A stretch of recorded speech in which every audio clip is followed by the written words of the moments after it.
सुल्तानपुर नाम के गांव में बालवीर और अनन्या नाम के पति पत्नी रहा करते थे।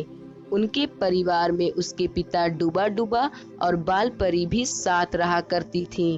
उसके घर के बगल में पोपटलाल नाम का एक लालची पड़ोसी भी रहा करता था। उसकी नजर बालवीर की दौलत पर थी। दरअसल पोपटलाल चाहता था कि किसी तरह बालवीर की मौत हो जाए और मैं अनन्या से शादी कर उस घर का वारिस बन जाऊं। सब कुछ ठीक चल रहा था कि एक दिन सुबह सुबह पोपटलाल बालवीर के घर आता है और कहता है, अरे बालवीर भाई, कब तक घर में ही नहाने का आनंद लोगे? चलो ना, आज गांव के पीछे वाले नदी में नहाने चलते हैं।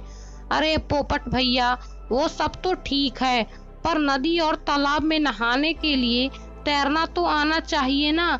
और आपको पता है कि मुझे बिल्कुल भी तैरना नहीं आता। क्या बालवीर, तुम भी? अरे मैं किस दिन काम आऊंगा, तुम चलो तो सही। इसके बाद वहाँ पे अनन्या आ जाती है। क्या हुआ बालवीर, कहाँ जाने की बातें हो रही हैं? मुझे भी बताओ। अनन्या, हम लोग नदी में नहाने जा रहे हैं, कुछ ही देर में वापस आ जाएंगे, तुम पिताजी को बता देना।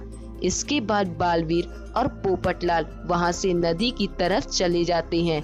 नदी के पास पहुंचने के बाद पोपटलाल कहता है, अरे बालवीर, तुम्हें तो तैरना सीखना है ना, तो चलो नदी के उस पार ज्यादा गहरा पानी है, वहाँ सीखने में आसानी होगी। फिर दोनों गहरे पानी के पास पहुँच जाते हैं। अब बालवीर कुछ कहता उससे पहले पोपटलाल बालवीर को पानी में धक्का दे देता। धक्का देते ही बालवीर पानी में डूबने लगता है और कहता है, पोपट भैया, ये क्या किया? प्लीज प्लीज मुझे बाहर निकालो। अब तो पोपटलाल बहुत खुश था। उसे लग रहा था कि बालवीर डूब गया।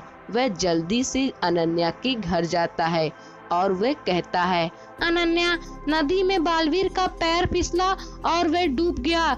मैंने उसे बचाने की बहुत कोशिश की, पर उसे बचा नहीं पाया। हे भगवान, कुछ सुना आपने? इसके बाद सभी लोग रोने लगते हैं। अब अनन्या एक विधवा की जिंदगी जी रही थी। एक दिन पोपटलाल अनन्या के घर आता है और कहता है, चाचा जी, जो होना था वो तो हो गया। देखिए, मैं चाहता हूँ कि अनन्या से मेरी शादी करवा दी जाए और मैं इस घर का बेटा बनकर रहूंगा। आखिर आप लोगों को बुढ़ापे में एक बेटे की जरूरत है ना? नहीं पोपट, मैं अपने बेटे की जगह किसी को नहीं लेने दूंगा। क्यों अनन्या बेटी, मैं ठीक बोल रहा हूँ ना? बिल्कुल सही कहा पिताजी, मुझे भी दूसरी शादी नहीं करनी है, मैं ऐसे ही ठीक हूँ। अभी सभी लोग आपस में बातें ही कर रहे थे कि तभी वहाँ पे अचानक से बालवीर आ जाता है। यह देखकर तो सभी लोग आश्चर्य हो जाते हैं। फिर सभी लोग गले मिलते हैं और रोने लगते हैं। कहाँ चला गया था बेटा, हम सबको छोड़कर? अरे हमारे बुढ़ापे का लाठी है तू। अब तो पोपटलाल मन ही मन डर रहा था, मानो उसे किसी सांप ने सूंघ लिया है। फिर बालवीर सारी बात बताता है और कहता है कि मुझे भगवान ने बचा लिया। मैं पानी में ढाल में बहते बहते एक जंगल के किनारे पहुंच गया और मेरी जान बच गई। फिर मुझे इतने दिनों तक रास्ता ढूंढने में समय लग गया।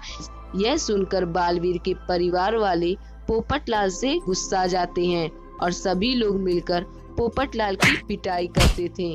तो ये थी आज की कहानी। अगर आपको ये वीडियो पसंद आई हो तो इसे लाइक और ऐसे ही कहानियाँ देखने के लिए मेरे चैनल को सब्सक्राइब करके बेल आइकन को दबाना